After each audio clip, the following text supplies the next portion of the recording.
नमस्कार. सह्याद्री न्यूज नेटवर्कमध्ये आपले स्वागत आहे. मी तपस्या शर्मा. आमच्या चॅनलला लाईक करून सबस्क्राईब करण्यास विसरू नका. तर बघूयात आजच्या घडामोडी. पुढील ग्रामस्थानाचा संकल्प तालुकासह पुणे जिल्ह्यात सर्वात स्वच्छ व सुंदर गाव घडविण्याकडे वाटचाल कोडीत.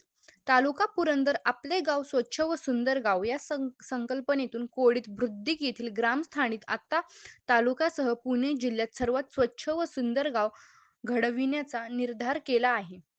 ग्रामपंचायत, युवक मंडळ, महिला बचत गट व सर्व ग्रामस्थानांच्या एकत्रित सहभागातून दर रविवारी स्वच्छता अभियान राबवण्यात येणार आहे. ग्रामपंचायत आणि ग्रामस्थानाच्या संयुक्त विद्यमाने सुरू असलेल्या या उत्कृष्ट उपक्रमाचे कौतुक सर्वत्र होत आहे. धन्यवाद.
तुम्ही बरोबर